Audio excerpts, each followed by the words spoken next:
ada penggerebekan Densus 88. Yayasan Abdurrahman bin Auf mengatasnamakan yayasan dan rumah tahfiz mengumpulkan dana infak untuk membiayai terorisme. Tak ulangi lagi. Yayasan Aba Abdurrahman bin Auf, ruko yang mereka sewa tuh dekat rumah saya, nggak nyampe setengah kilo. Di Waya Halim Pak sewa ruko, mereka bikin yayasan, ada ribuan kotak amal yang ditaruh di sana, ditaruh di toko-toko, di warung-warung, mengatasnamakan yayasan dan rumah tahfiz, tapi bukan untuk penghafal Al-Quran, tapi digunakan untuk membiayai terorisme. Apa misi mereka? Katanya ingin menegakkan khilafah, katanya ingin menegakkan negara Islam. Ini namanya mengkamuflase agama.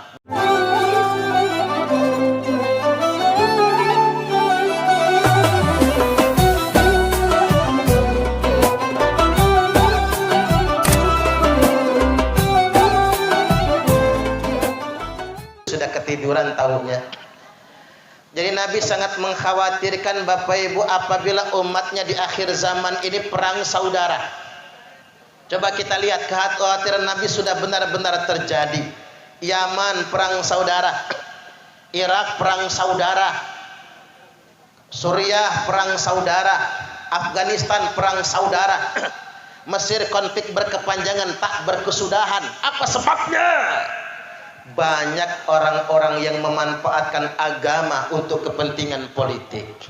Maka sering saya sampaikan, tidak ada yang bisa mengalahkan kekuasaan dan orang yang berkuasa. Tak ulangi lagi, tidak ada yang bisa mengalahkan kekuasaan dan orang yang sedang berkuasa. Maka orang baik wajib berkuasa, jangan orang jahat yang berkuasa. Dan yang berkuasa harus orang yang beragama, bukan orang yang mengatasnamakan agama. Tak ulang lagi. Yang berkuasa harus orang yang beragama, bukan orang yang mengatasnamakan agama. Karena kalau kita cuma mengatasnamakan agama, maka yang terjadi adalah perang saudara, pertumpahan darah yang tidak berkesudahan. Ini tinggi betul bahasanya ya, bahasa langit ini kayaknya. Sekarang saya mau turunkan dulu bahasanya ini. Apa yang saya turunkan dulu Bapak Ibu? Begini, kemarin hari Rabu di kota Bandar Lampung ada penggerebekan Densus 88. Yayasan Abdurrahman bin Auf mengatasnamakan yayasan dan rumah tahfiz mengumpulkan dana infak untuk membiayai terorisme. Tak ulangi lagi. Yayasan Aba Abdurrahman bin Auf, ruko yang mereka sewa tuh dekat rumah saya, nggak nyampe setengah kilo. Di Waya Halim Pak sewa ruko, mereka bikin yayasan, ada ribuan kotak amal yang ditaruh di sana, ditaruh di toko-toko, di warung-warung, mengatasnamakan yayasan dan rumah tahfiz, tapi bukan untuk penghafal Al-Quran, tapi digunakan untuk membiayai terorisme. Apa misi mereka? Katanya ingin menegakkan khilafah, katanya ingin menegakkan negara Islam. Ini namanya mengkamuflase agama demi kepentingan pribadi. Nah, di sini ingin saya luruskan, kalau masuk Kertosari soalnya. Nomor satu, kalau ketemu kelompok yang begitu, katakan tidak ada satupun perintah menegakkan khilafah di dalam Al-Quran. Tidak ada, maupun di hadis.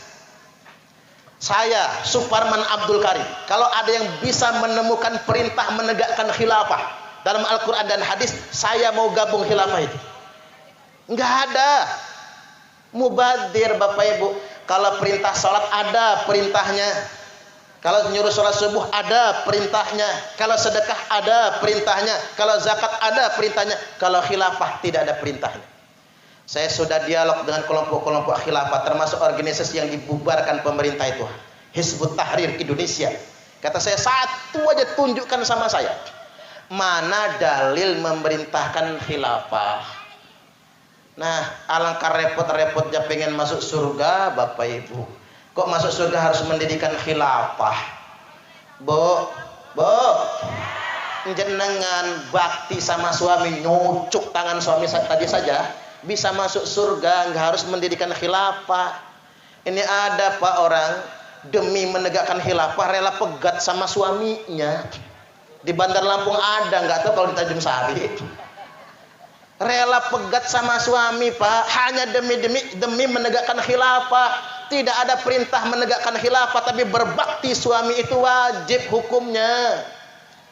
Makanya ibu-ibu, walaupun jenengan demo keliling Nusantara ini pengen menegakkan khilafah, nggak dapat surga. Tapi kalau berbakti kepada suami, taat kepada suami, ngurmat suami, jelas surganya. Karena nas-nasnya jelas sekali. Ini tentang khilafah, poin yang pertama. Yang kedua, bendera hitam. Idza ra'aitumur rayatis sud. Apabila kalian semua melihat bendera hitam dikibarkan. Pernah lihat bendera hitam? Tak ulang lagi ya. Idza ra'aitumur rayatis sud.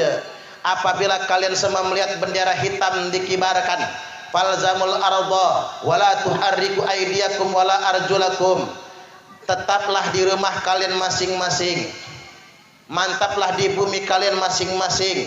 Jangan gerakkan tangan kalian, jangan gerakkan kaki kalian, jangan mau ikut-ikutan mereka, karena mereka itu kelompok bendera hitam palsu. Tak ulang. Kalau ada orang yang mengibarkan bendera hitam, ngasih judul bendera tauhid lagi ya, Allahu Akbar. Kalau ada yang mengibarkan bendera hitam, maka tetaplah di negeri kalian masing-masing. Mantap-mantap di rumah, jangan melok-melok, jangan ikut-ikutan. Jangan gerakkan tangan kalian, jangan gerakkan kaki kalian, karena mereka kelompok bendera hitam palsu. Qulubuhum kazuburil hadid. Hati mereka keras bagaikan baja. Makanya kelompok-kelompok kayak gitu Pak, merengkelnya jedut langit itu. Merengkel betul. Kalau ada di sini pasti merengkel itu, yakin dah saya. Pasti merengkel. Saya ini sudah banyak ceramah di mana kayak gini. Saya ceramah tanggal 26 Oktober, hari Selasa, di Lapas Kota Metro, Lapas kelas 2A. Lagi ceramah ada 4 teroris ngamuk pengen nimpukin saya. Sama narapidana yang lain ditangkap, hampir digebukin oleh narapidana yang lain. Karena mereka itu merasa paling benar. Qulubuhum kalzuburil hadid. Hati mereka itu keras sekali bagaikan baja. Enggak mau mendengarkan ceramah, enggak pernah mau mendengarkan nasihat, enggak mau mendengarkan pelajaran dari yang lain. Yang mereka pikir mereka saja yang paling benar. Ini kejadian Bapak Ibu. Coba lihat. Yang masuk-masuk kelompok begitu Pak, mana ada yang ke pondok? Makanya anak jenengan harus masukin pondok pesantren biar selamat. Kadang-kadang belajarnya juga nyumput-nyumput, mak jelas. Kalau kita tanya lo mondok di mana? Internet. Nanti kalau mati ditanya malaikat, guru kamu siapa? Syekh YouTube al-interneti. Kiainya Kiai Haji Google. Ustadznya Ustadz Facebook LCMA. Jadi begini, kelompok bendera hitam palsu. Loh, muncul pertanyaan, ada nggak Pak Ustadz kelompok bendera Islam yang bendera hitam yang tidak palsu? Ada. Kelompok bendera hitam asli nanti ketika Imam Mahdi sudah memimpin pasukan. Kalau Dajjal belum muncul, Imam Mahdi belum memimpin pasukan, maka semua yang pakai bendera hitam, entah itu HTI, entah itu ISIS atau apapun namanya, itu kelompok bendera hitam palsu. Jangan mau ikut-ikutan, apalagi mengibarkannya. Karena begini Bapak Ibu, kalau saya ini nyeramahin panjenengan enak Pak, jenengan belum terpapar. Yang nggak bisa itu kalau orang sudah keikut Bapak Ibu, nggak bisa diceramahin lagi. Malah saya dikapir-kapirkan. Mumpung anak jenengan ini belum terpapar, belum ikut-ikutan, hati-hati ngaji mereka. Jangan sampai sembarangan ngaji. Kalau sudah terpapar Bapak Ibu, bahasan nasnya begini, sufahaul ahlam. Otak mereka itu rusak, sudah dicuci otaknya. Makanya mereka tuh sampai berani ngebom karena otaknya sudah dicuci Bapak Ibu. Yang mereka tahu tuh jihad, mati syahid. Padahal bukan mati syahid, mati sangit. Mati sangit itu. Sekarang begini. Minum dulu ya. Ini kumat sakitnya.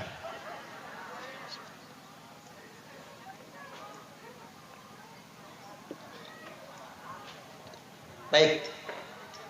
Sekarang begini, logika teroris, Pak. Mereka ngebom gereja. Lu apa salahnya orang gereja, orang lagi ibadah? Ya, Pak ya.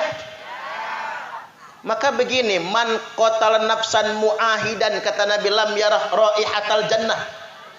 Barang siapa yang membunuh orang non muslim, baik non muslim yang bertetangga kita sebagai sesama warga negara, atau orang non muslim yang sudah menyerah hidup bersama kita, man qatala nafsan muahidan lam yarah raihatal jannah. Barang siapa yang membunuh tetangga non muslim, maka dia tidak akan mendapatkan walau baunya surga. Atau lam yarah raihatal jannah, tidak bisa mencium baunya surga. Jangankan surganya, baunya aja nggak dapat. Ini ngebunuh orang non muslim. Terus begini, mereka itu Pak anti negara kesatuan Republik Indonesia. Tapi mereka merasa Islam. Begini hadisnya, man mata walaisa fi unuqihi bai'atun mata mitatan jahiliyah. Barang siapa yang mati dalam keadaan menolak pemerintah yang sah, tidak mengakui negara kesatuan Republik Indonesia, mata mitatan jahiliyah, maka matinya mati jahiliyah. Makanya jangan mau ikut-ikut pengajian Pak yang ngajak kita benci pemerintah, jangan mau. Ujung-ujungnya anti pemerintah. Ya kalau Pak Albert korupsi, kritik aja Pak Albertnya. Kan begitu, itu namanya orangnya. Tapi jangan sampai kita anti pemerintah, jangan sampai. Kenapa? Itu bugot namanya, memberontak. Orang yang mati dalam keadaan tidak mengakui pemerintahnya, maka matinya sama saja mati jahiliyah. Termasuk yang nggak milih Pak Jokowi. 2019 sudah berlalu. Di Bandar Lampung itu masih ada yang sampai hari ini nggak mengakui Pak Jokowi sebagai presidennya. Kesuwen betul. Masalah milih, kita milih kemarin Pak Albert, ada yang milih Pak Albert, ada yang tidak. Itu kan hak pilih, betul nggak kira-kira? Hak politik setiap warga negara. Tapi begitu sudah ada pemenangnya dan pemenangnya sudah dilantik, Pak Albert bukan kades untuk yang memilihnya saja. Tapi Pak Albert adalah kepala desa untuk semua warga Kertosari. Ya, Pak ya. Begitu. Karena kalau kita menolaknya, sama saja kita menolak baiat. Ketika kita menolak baiat, sama saja matinya mati dalam keadaan jahiliyah. Muncul pertanyaan lagi Bapak Ibu, Ustadz, masalahnya mereka itu kayaknya soleh banget. Kayaknya mereka itu soleh, kayaknya mereka itu alim. Begini Bapak Ibu, Nabi bersabda, yakhruju qaumun yaqra'unal Qur'an, akan keluar sekelompok orang, ya mungkin di zaman sekarang akan keluar sekelompok orang, yaqra'unal Qur'an, mereka semua membaca Al-Qur'an, laisa qira'atukum ila qira'atihim bisai, bacaan Al-Qur'anmu tidak ada apa-apanya dibandingkan dengan bacaan Qur'an mereka. Wala salatukum ila salatihim bisai, salatmu tidak ada apa-apanya dibandingkan dengan salat mereka. Wala siyamukum ila siyamihim bisai, puasamu tidak ada apa-apanya dibandingkan dengan puasa mereka. Annahum kilabun nar, tetapi mereka itu sesungguhnya anjing neraka. Anjing neraka. Serem banget ini Pak. Nabi nggak pernah bersabda sekasar ini kecuali dalam hadis ini.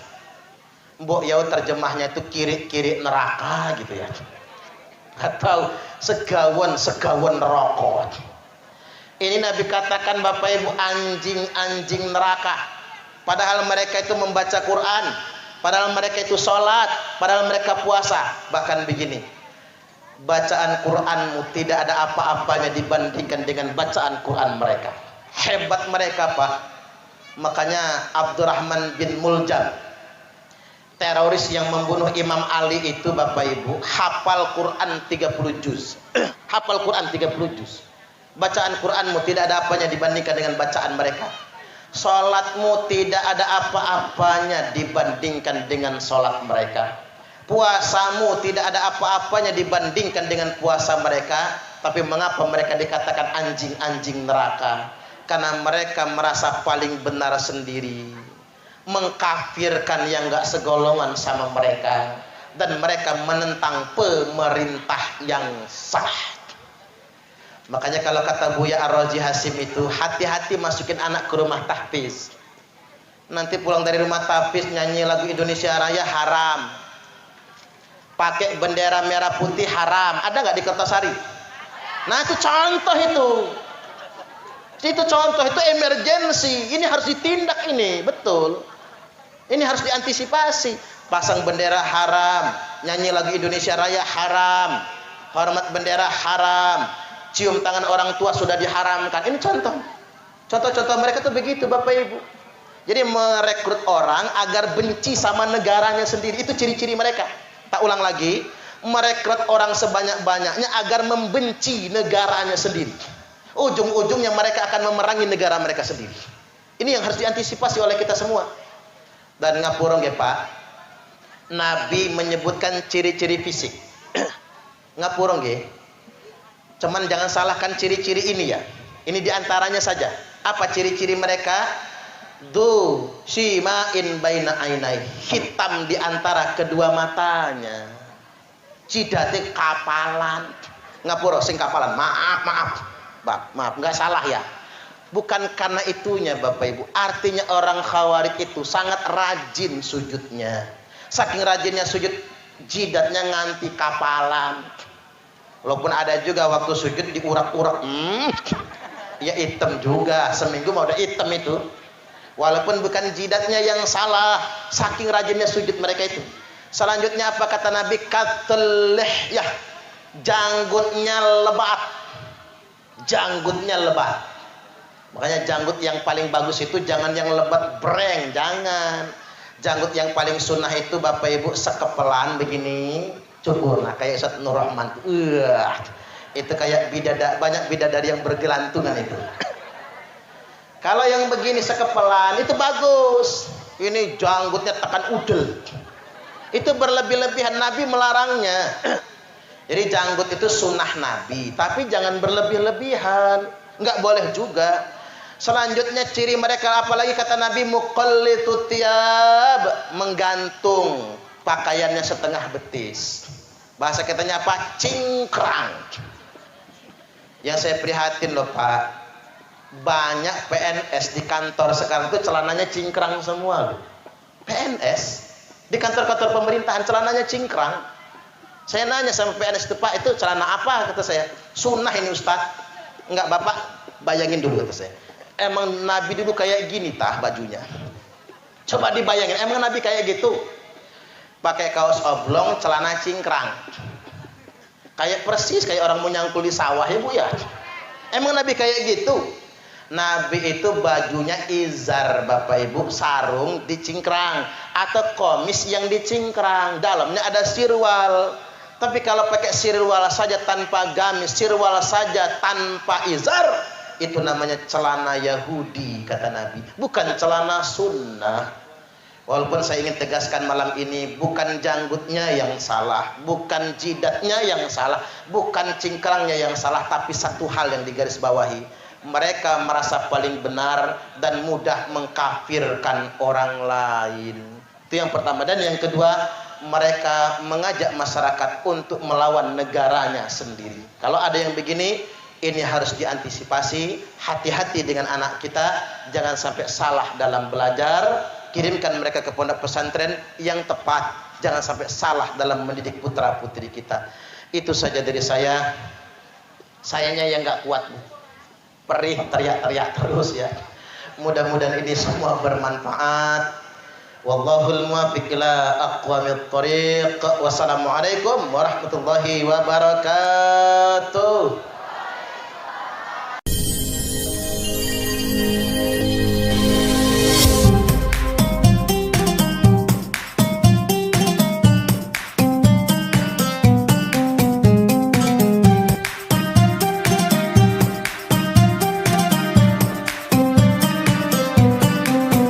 Hafal Quran bukan hafal Qurannya yang salah. Rajin tahajud bukan tahajudnya yang salah. Bukan janggutnya yang salah, bukan bajunya yang salah, tapi keyakinannya yang salah. Mereka merasa paling suci. Akibatnya mereka membunuh sahabat Nabi sendiri. Yang dibunuh siapa? Imam Ali karamallahu wajhah. Dibunuhnya nggak tanggung-tanggung, Bu. Bulan Ramadan ditikam oleh orang Khawarij itu. Jadi jangan heran sekarang kalau teroris itu ngebom. Dulu sahabat Nabi, Bu, yang dibunuh. Nabi aja mereka kritik. Apa kata teroris Khawarij zaman Nabi Dzul Khuwaisirah? Ya Rasulullah, berbuat adillah. Nabi diomongin gak adil, Bu. Dikritik gak adil. Makanya ada politisi ngomong, teroris itu bukan karena pemahaman, tapi karena ketidakadilan. Salah. Kalau karena ketidakadilan, yang dibom itu koruptor. Setuju gak kira-kira? Lo ngapa yang dibom itu rumah ibadah agama orang? Apa sangkut pautnya sama kita? Dia kan memperburuk citra Islam. Terorisme muncul bukan karena ketidakadilan. Yang namanya ketidakadilan, Bu, sejak zaman Bien, zaman kerajaan, zaman dulu pasti ada ketidakadilan. Betul nggak kira-kira? Udah silih berganti, tapi teroris muncul karena satu pemahaman, merasa paling suci, merasa paling benar sendiri. Maka kata Nabi, kilabun nar, kilabun nar, kilabun nar. Mereka itu anjing-anjing neraka. Padahal mereka sholat, padahal mereka puasa, tapi karena merasa paling benar sendiri. Makanya saya di mana-mana, Bu, di majelis saya mengajarkan, kita nggak boleh merasa paling benar. Nggak boleh. Lebih baik kita merasa banyak dosa daripada merasa soleh, merasa paling benar, merasa paling suci. Makanya kalau ibu-ibu diajak ngaji ke kelompok, ngajinya sembunyi-sembunyi, nyumput-nyumput, yang benar dia sendiri, yang lain salah semua, berhenti ngaji di situ. Selip dikit jadi teroris. Bener aja. Iyalah, kalau ibu-ibu nggak mungkin terpengaruh, sudah tua-tua. Anak kita loh, Bu, cucung kita, mereka ngaji kan nggak tahu penemuannya di sana apa, belajarnya sama siapa. Nah, ini harus kita antisipasi yang sedemikian rupa. Penyakit merasa paling benar. Jangankan zaman sekarang, zaman Nabi saja sudah ada yang ngebunuhin sahabat, perang Khawarij di zaman Ali bin Abi Thalib. Itu kerjaan mereka jumlahnya nggak 1-2 ribuan karena merasa paling benar. Inilah yang dimaksudkan dalam sabda Nabi, ada di antara kalian yang sepanjang hidupnya mengerjakan amalan ahli surga sampai tidak ada jarak bainahu wa bainaha illa dira'un, antara dirinya dengan surga kecuali tinggal sehasta, sesiku.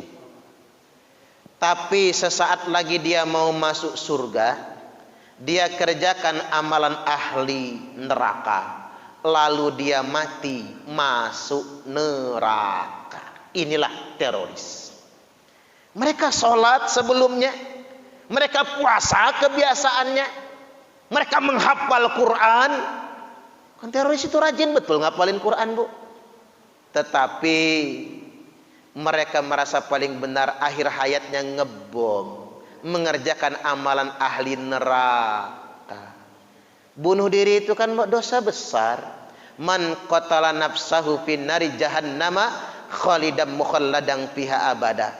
Barang siapa yang membunuh dirinya sendiri, maka baginya neraka jahanam, kekal dan dikekalkan fiha, di dalam neraka jahanam itu abadi selama-lamanya. A'udzubillahi minasyaitonir rajim. Fala tuzakku anfusakum huwa a'lamu bimanittaqa. Janganlah kalian menganggap diri kalian sendiri suci.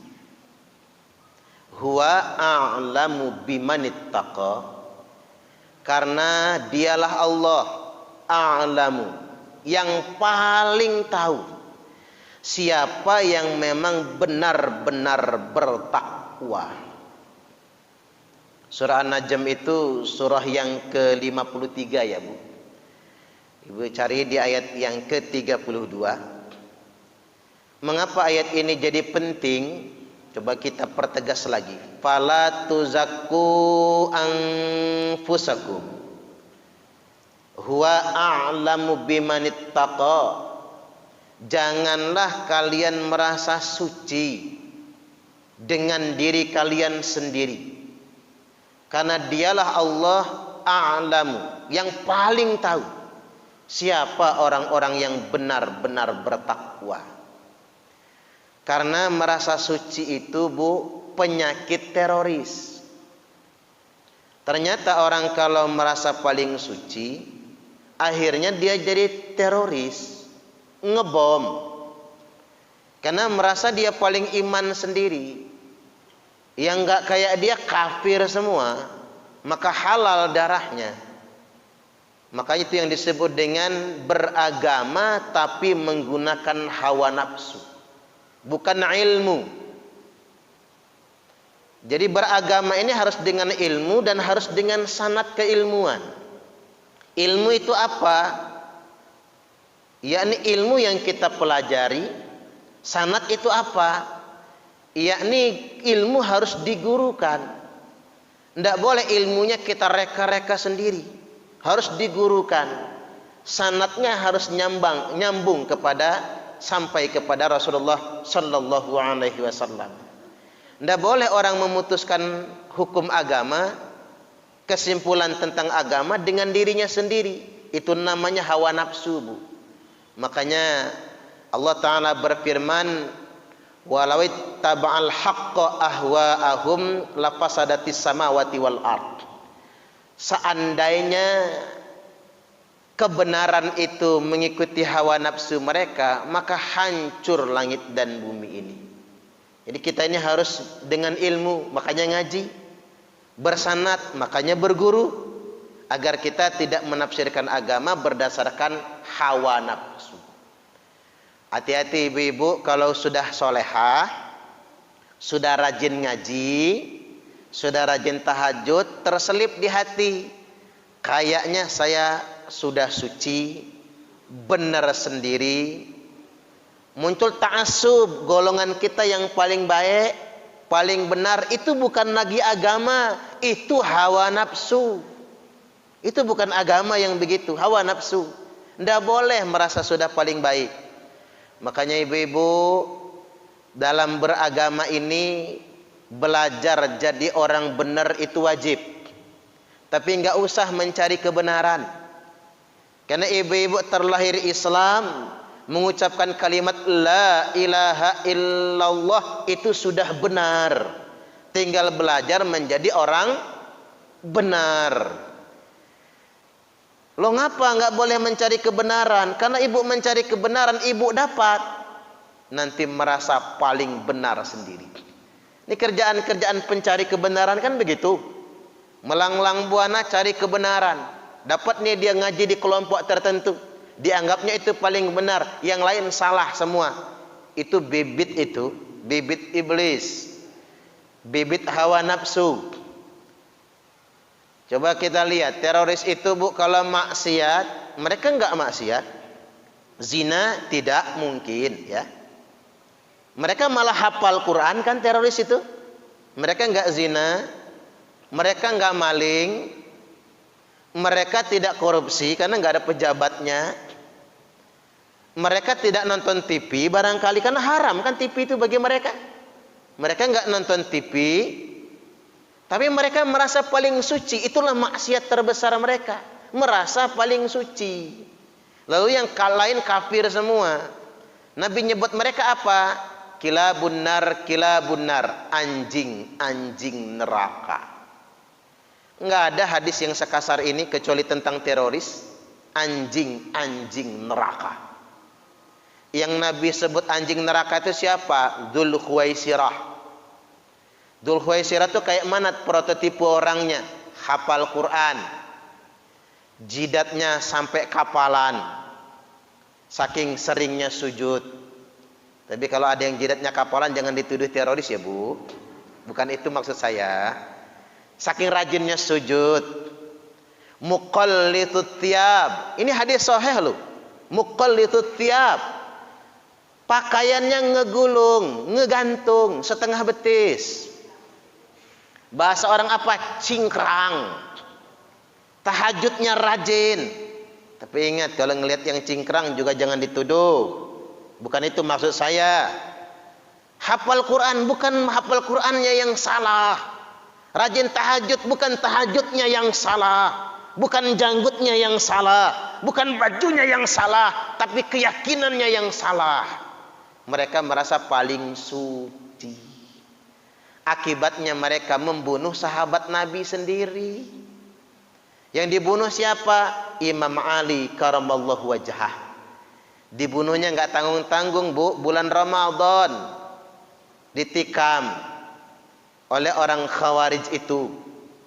Jadi jangan heran sekarang kalau teroris itu ngebom. Dulu sahabat Nabi Bu yang dibunuh. Nabi aja mereka kritik. Apa kata teroris Khawarij zaman Nabi Dzul Khuwaisirah? Ya Rasulullah, berbuat adillah. Nabi diomongin gak adil Bu, dikritik gak adil. Makanya ada politisi ngomong teroris itu bukan karena pemahaman, tapi karena ketidakadilan. Salah.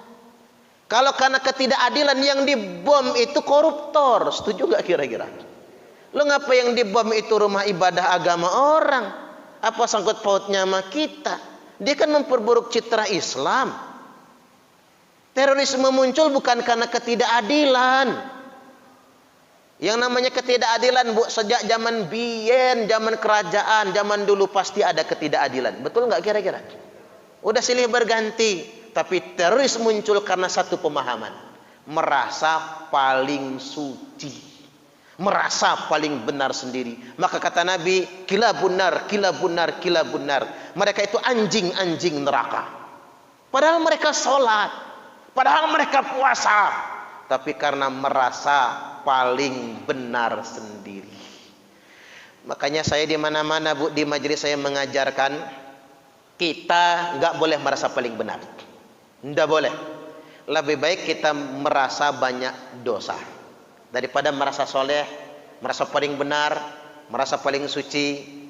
Makanya kalau ibu-ibu diajak ngaji ke kelompok, ngajinya sembunyi-sembunyi, nyumput-nyumput, yang benar dia sendiri, yang lain salah semua, berhenti ngaji di situ. Selip dikit jadi teroris, bener aja.